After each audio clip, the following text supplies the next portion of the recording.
Hello, welcome again to another episode of Global Pause Rethink the Future. So, in today's podcast, we're going to talk about no one.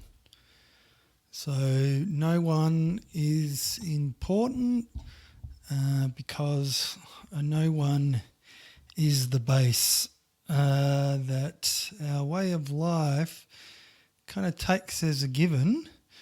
And so, if we're looking at a different way of doing things, then we, being no ones, are the ones that will make any change happen. So, as a no one, I suppose you're not really given credit for anything, because to be market orientated means kind of to say that you're defined. You're starting to give it shape. Otherwise, you are amorphous kind of blob, and because you are ill-defined. Really, the way how you are defined and the reason why you are defined is to substantiate the agency or the investment on the part of business primarily as to whether or not there's any opportunity to monetize your want of whatever it is that you may be in the market for, in inverted commas. So when we're looking at what constitutes agency from the aspect of business, and so our market-oriented way of life, it's just that it's as good. You're as good as your want. So that would mean to say that to be a no one is not really to be a consumer as such, because you're only a consumer when you're consuming. But consuming is a consumer, I suppose, is like if you're looking at that, you're no one, and then you're a consumer is presupposed in our way of life. So the no one is always considered to be a consumer. So whether or not, and it's a consumer of everything, so you're passive because, the only agency that you have is defined by your wants. You're not given the scope of creativity to create the world. And so in that regards, the way to approach you is to circumscribe creativity or agency according to the opportunity that the business is ultimately wanting to exploit. Now, when you're looking at moving from one way of life to another, the no one is important because the no ones of the world create the world. Okay, it's not anything else other than us that create the world. Okay, so the more that we realize that we actually do, and the more that we become cognizant of that fact, then the more that we can potentially demonstrate that through our actions that would then substantiate perhaps what we know to be true. But because we resolve upon our wants, we conceal that from ourselves, because it's all about that we're orientated towards the want of life, and so therefore we're mediated with the aspirations of what constitutes life, because we are loyal to that way of life. So as much as that you might have loyalty to a specific brand, it's the loyalty to the way of life that's never questioned in your orientation that is the issue. So why is the no one important? Well, no one is important because if you are going from being no one to being defined, then it's the way how that definition is brought out, so that your coming forth is a way of defining you in such a manner to determine, like I said, the propensity of purchasing or the propensity of a return that the business will invest in you to achieve the commercial end that they are orientated towards. So if you're looking at surveillance and what is just presupposed, especially when it comes to digital media, it's a way of giving shape to you. So whether or not you're using psychometric profiling, whether or not you're using other forms of market research, and then ultimately the data that you give, it's all about profiling you. So profiling here is just the propensity of your consumption, what you're good for. All right, that is the flip side to surveillance, that is surveilling you as far as a risk associated with what? What would be the risk that potentially you could play host to as far as our way of life goes. Well, that's just the risk of not being loyal to the way of life that's just given. Ultimately, that's the biggest risk for the power that manages the world on our behalf. And it manages it on our behalf because we're beholden to an unavowed utopianism. We're orientated towards securing independence as the ideal. And so we're securing that independence against the they. Securing is the way, the securing. So the security that we presuppose for ourselves when we're securing our independence from the cultural claim that would otherwise work on us substantiates security as a rationale for any power that's removed from ourselves. So if we marginalise the world for the sake of our wants and to orientate towards the preeminent good of our time and secure our time as a supplement so we can style it in the manner befitting of our aspirations, well, you're securing it. And so therefore the state will come to ensure that orientation towards life is just a given. So for you to run the risk for you to be a risk is to enter basically the possibility of entertaining a thought crime. Now, the thought crime is just simply not being loyal to the way of life that's never questioned, our way. So the presupposition of want as being the primary relationality and the preeminent good of your time as being the primary good that you are focused on in your life, the ideal of independence. Money is being the most valuable thing that you are orientated in your life, as much as that you might presuppose that it's not. If you're focusing on the ideal of independence, then to a certain degree, it substantiates it to the contrary. So the case here is that when the no one is presupposed, how does the no one elude the definition that they would be that they would be subjected to if they were to consume in a way that it would start to define them as a consumer potential customer? So I always talk about when you're looking at that our way of life just presupposes that we're consumers and so passive. So if you're looking at a post-consumer world, you're looking at the relationality that is now predicated on want is to shift to creativity.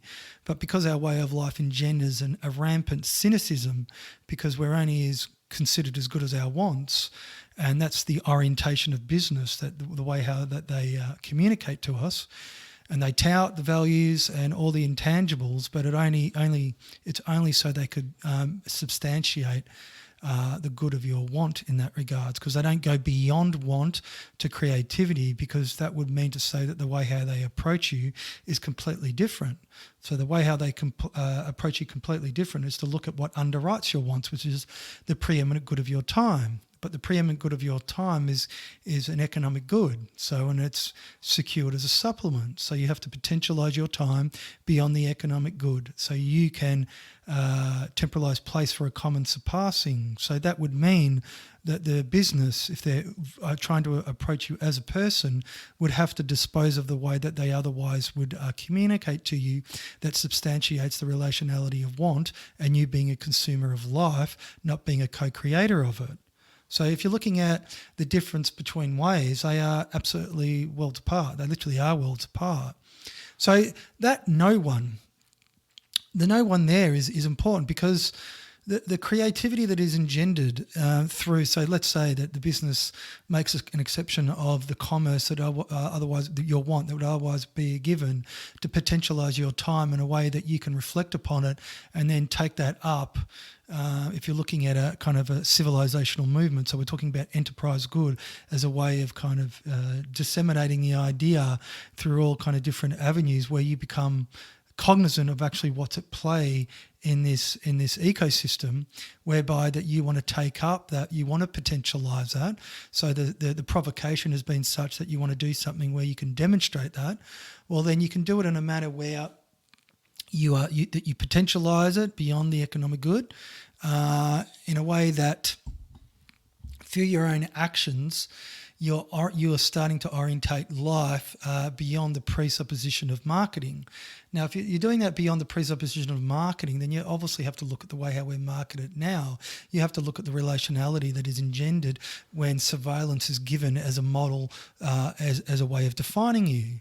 Now, if it's only defining you according to like psychometrics and demographics and behavioural profiling and whatnot, but then it's not looking at the aspiration that you hold as an individual, what you're good at, and what and how you want to what you want to be orientated towards in your life, as far as trying to approach you as a person. That's got nothing to do with defining you according to the agency that you're as good as your wants, but looking at you from the aspect of creativity. They're qualitatively different as far as the way you're setting out for communication, because, and so in that regards, the split that occurs, it's got more to do with understanding potentialities or proficiencies, as it were, and the aspirations, and then a way of creating a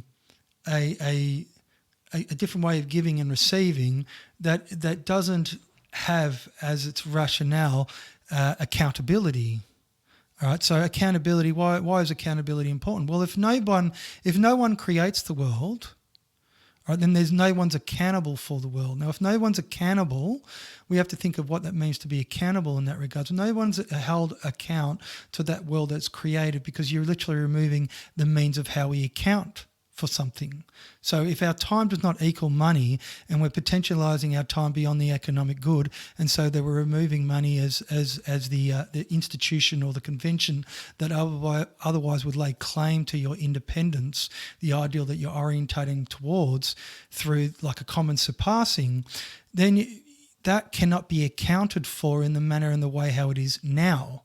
All right, so the accounting here, so in the context of, say, the excluded middle of an exchange, so you've got, the business on one side of the excluded middle, if you're talking about a Venn diagram, and you as a consumer in inverted commas is on the other. So the differential in values is what obviously predicates there to be a possibility for there to be an exchange.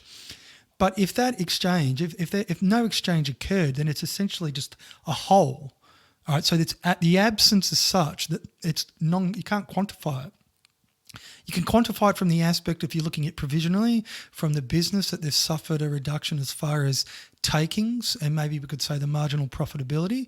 But then I have talked about the way how that potentialises the indirectly in a manner where it would be given at a later date, which would also substantiate the same whole.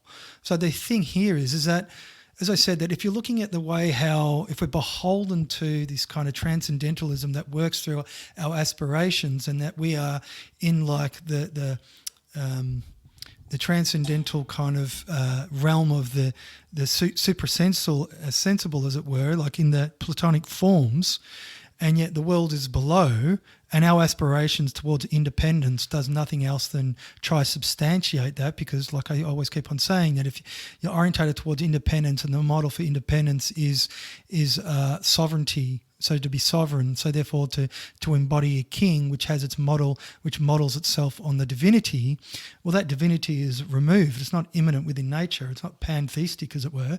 It's basically transcendent from the earth. And so to create a whole in the otherwise, that would otherwise be exchanges, is a way how that spirit that is like the supercentral is a way that it can pour through to temporalize the spirit imminently. Because the aspiration, the spiritual aspiration of independence is such that you always tethered it towards something that's atemporal. But if you remove, if the whole is created where there would otherwise be an exchange, well, the critical point here is that you have two timelines that basically converge. All right, well, like if you think the timelines can never touch each other when we presuppose that we are beholden to an unavowed utopianism, okay? We might presuppose that we practice intrapersonal exchanges, but when it's underwritten by the preeminent good of our time and our wants are subordinate to that preeminent good, then because they're subordinate, they are subordinate, and so therefore they're not as much value, and so it underwrites it. And so the timelines that would otherwise run like in parallel through the excluded middle, all right, still run in parallel, because we're talking about the way how you can transition from one way to another, but it creates kind of a gap, because you're potentializing the business or the business owner, let's just say it's a business owner, so it makes it a lot easier, is potentializing the way how they can be receive something at a later date, so indirectly, so exactly in the same manner that they gave, just like the person that received through the exception that the business made can also potentialize their time beyond the economic good and demonstrate that in a way where it create an absence at a later date. So what you've got these kind of holes in people's timelines, as it were, and that the spirit, the atemporal spirit, or whatever you want to call it, the atemporal kind of spiritual aspiration pours through that and to potentialize basically the plane of immanence or the earth. Because if we think that we value the earth, and yet the spiritual aspiration that we have is to be independent from the claim that otherwise works from us, that is atemporal in its nature, how can you truly say that you actually value where you are and the earth if you're externalizing the earth for the good of your time? All right, and I always talk about that if the average relationality is defined by want, and so therefore the world in which we share is marginal because of that, it becomes very opaque, and so as a result of it being opaque, the good of visibility is given, and so therefore you resolve upon you becoming a model for another person's desire, and that's the way how that we practice the acquisitive mimesis and constantly rarefy our consumption in order to differentiate ourselves. But because it has the ideal of independence, you can never appropriate that ideal because it's absolutely impossible. It's a myth. All right, this is the thing. It's predicated off an understanding of divinity that is removed from life, and so through potentializing your time beyond the economic good for a common surpassing, you're really looking at the way how you can bring down the creativity that is otherwise of the transcendental and immanentize it within the world, whereby you are potentializing life in a completely different way. But that presupposes that nobody is ultimately responsible for it. There's no accountability for it, because you can't. Why? Because you can't solicit an origin.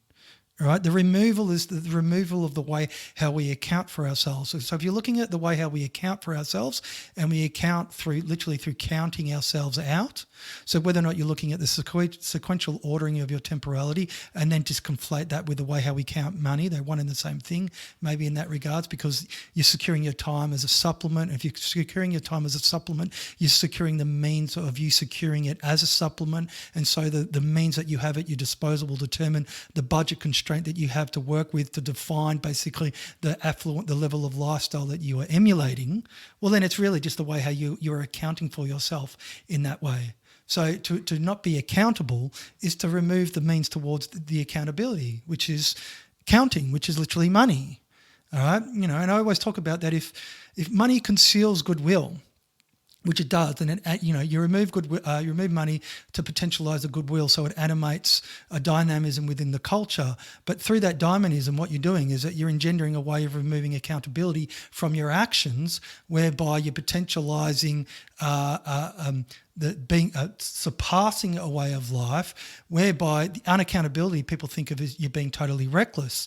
But it's not you being totally reckless when you're looking at the indivisibility of your temporality and what we presuppose when we're orientated towards life. The qualitative difference between the two cannot substantiate the accusation that to be unaccountable is to revel in some manner that is dangerous. Or maybe you can say it's dangerous, but dangerous for who? Dangerous for people that basically that have made a living of niches, exploiting niches of complexity, because our way of life engenders complexity in order for these niches to be given, in order for people to take a position in them. And why? Because we don't animate the full scope of our creativity. So as the no ones, if no one's going to be responsible, it literally means that no one is responsible. It means to say that you're unaccountable in what you do, because the whole point is to elude the way how that power would put you in a matrix and define you according to however it does. Now, you only have to look at the way how, if you turn yourself into a supplement, if we presuppose time as a supplement and we do that through securing money as a means towards that, then obviously that's the way how the state or whoever basically leverages us in a way. So whether or not it's through taxation, whether or not it's through usurping basically resources to ends that we wouldn't presuppose when we're orientated towards life. So that's looking at, potentialising machineries of death, basically. That is, the antithesis to everything that we're orientated when we're orientated towards life. And so therefore you're giving rein to the cult of death or the crypt, as it were. So no one is important. No one is absolutely critical. No one is amorphous. And the amorphousness, because what is it? What is aspirational branding? Aspirational branding is that you're a no one. So in order to be someone, I have to define you according to your aspirations. And so therefore, through that the aspirations that you have as being someone, how you define yourself as someone through your consumption. So you just think of all the Uber designer and all that vacuousness, that if people are aspiring to a certain station in life and so they have recourse to the signs that are meant to emulate that, well, obviously, people can be orientated towards that consumption to give the social proof that they have, that their level of consumption is befitting to that station, even knowing that they're not necessarily are, because they have the aspiration towards it.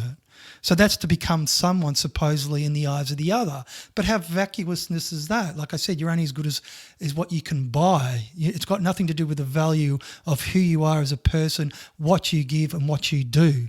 They are critically, they're worlds apart. They're qualitatively different because the order that reigns is absolutely worlds apart. One is based upon want, the want of life, the want of showing difference, and the want of and independence as an ideal. The other one is based upon difference, the difference of you as a person, but the qualitative difference of you as a person, your incarnation, and then orientating you towards the indivisibility of your temporality and looking at a common surpassing when our way of life is a spiritual disease, and there's enough people that recognize it and can see it for what it is, and then ultimately can see that it potentializes a limitation of agency or a limitation on the way towards life, the flourishing of life.